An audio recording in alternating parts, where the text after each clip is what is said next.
stuffing, mashed potatoes and gravy, cranberry sauce, ham, and turkey. Thanksgiving, my favorite food holiday. Today I'm here to persuade you to deep fry your turkey this year as opposed to roasting it. I'm going to start out by talking about how much quicker and easier it is to fry a turkey. Then I'm going to tell you about how frying your turkey is going to free up the oven for all those other delicious Thanksgiving dishes you want to make. And finally, I'm going to tell you how much more flavorful a fried turkey is as opposed to a roasted turkey. So let's start out by talking about how much quicker and easier it is. Frying a turkey takes approximately an hour and a half to 2 hours to include preparation, as opposed to 4 to 5 hours it takes to roast a turkey.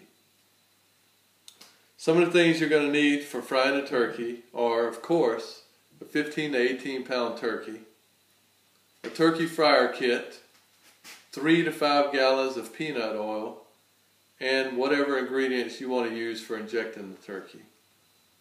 The next thing to do for frying a turkey is to inject it.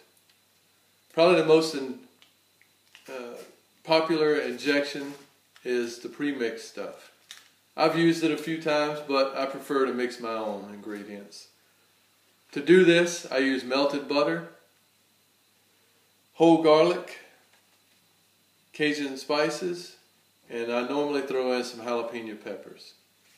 Put it all in a blender and liquefy it. Once you have your injection, you're going to need a large injection needle. When you're injecting a turkey, you want to make as few holes as possible. You want to inject the breast, the legs, the thighs, and the wings. Once you have the turkey injected, it's now time to set up the fryer. The most important thing to remember when setting up a turkey fryer is to never fry a turkey indoors. Always fry it outside.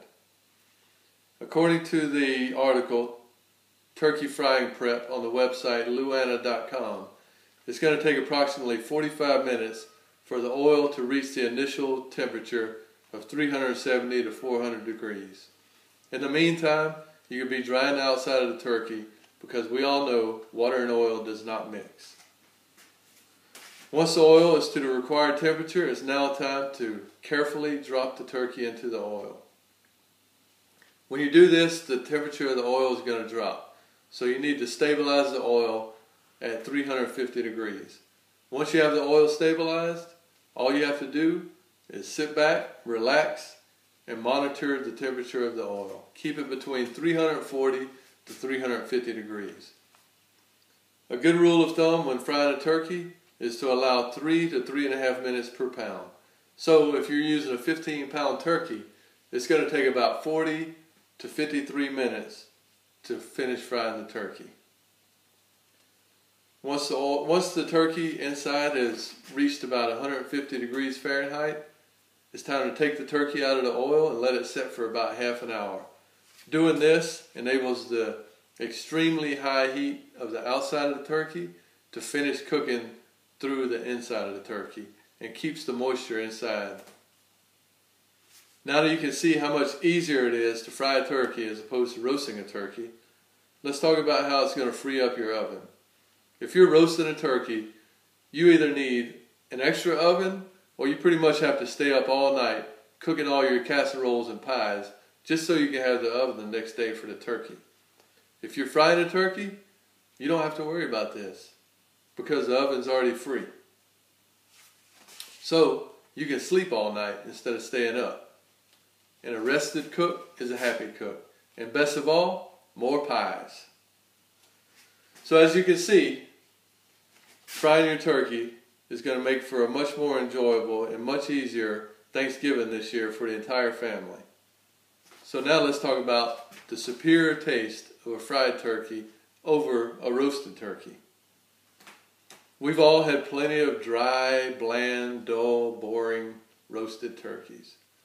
A fried turkey is the exact opposite of that, and you'll know this as soon as you cut into it. The reason is the very high heat of the oil immediately sears the outside of the turkey, locking in all of the moisture and the ingredients that you injected into it. According to the article Opportunity to Fly by Michael W. Nichols on the website qsrmagazine.com, any preconceived notions you had about fried turkey will immediately be put to rest the first bite you take.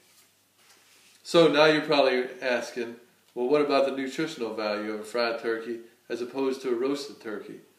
Well, according to the National Turkey Federation, a 3.5 ounce portion of fried turkey with a skin contains 230 calories, 12.6 grams of fat, and 3.6 grams of saturated fat. According to the USDA, a 3.5 ounce portion of roasted turkey with the skin contains 207 calories, 9.4 grams of fat, and 2.6 grams of saturated fat. So yes, a fried turkey is somewhat more fattening than a roasted turkey, but it's so much more delicious. And hey, it's Thanksgiving. Maybe lay off the pies a little bit. So now that your mouth is watering, thinking about how delicious your fried turkey is going to be this year, let's recap what I've talked about today. First, I told you about how much quicker and easier frying a turkey is. Then I told you about how frying a turkey is going to free up your oven. And finally, I told you about the amazing flavor of a fried turkey. Now, your only decision this Thanksgiving is what kind of fryer you're going to buy. Thank you.